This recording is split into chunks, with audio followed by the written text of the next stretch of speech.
Sir మీరు అక్కడ అలా ఉండిపోండి. ఇంతవరకు ఎఫ్ఐఆర్ కట్ల. ఇప్పుడు నేను అదే అడుగుతున్నాను. ఇప్పుడు ఎవరో కిరణ్ కుమార్ అడ్రస్ లేని కేర్ ఆఫ్ అడ్రస్ లేని వ్యక్తి ఒక ఎమ్మెల్సీ మీద కంప్లైంట్ ఇస్తే, ఒక సీనియర్ లీడర్ మీద కంప్లైంట్ ఇస్తే ఎఫ్ఐఆర్ కట్టి స్టేషన్కి రప్పించారు.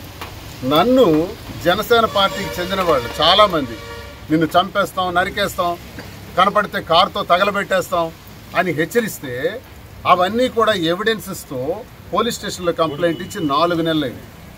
ఎఫ్ఐఆర్ కూడా కట్టారంట. ఒక్కళ్ళైనా అరెస్ట్ చేశారా? ఇంట్రాగేట్ చేశారా? స్టేషన్కి రప్పించారా? నోటీసులు ఇచ్చారా? లేదే.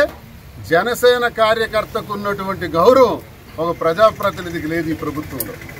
జనసేన కార్యకర్తకు పిలవరు. మమ్మల్ని విపరీతంగా ట్రోల్ చేశారే, విపరీతంగా ట్రోల్ చేసి మాధురి పేరును కూడా విపరీతంగా ట్రోల్ చేస్తే తను కూడా కంప్లైంట్ ఇచ్చారే. ఎఫ్ఐఆర్లు వేశారా? దానిపైన ఏం చేస్తారు? అవి ఎఫ్ఐఆర్ అయ్యారు. పోలీసు వారు కూడా తప్పులు చేస్తున్నారు. నా భయానో లేకపోతే ఏదో భయపడుతున్నారు, అదిరిస్తున్నారు, బెదిరిస్తున్నారని మీరు ఇలాంటి తప్పుడు కేసులు వేస్తే చట్టానికి వ్యతిరేకపరమైనవి అవుతాయి. రేపు న్యాయస్థానాల్లో మేము పోరాడాల్సి వస్తుంది. న్యాయస్థానాలకు వెళ్తాం కదా, విడిచిపెట్టేది లేదు.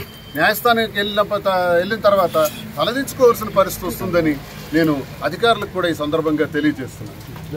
Please subscribe .news.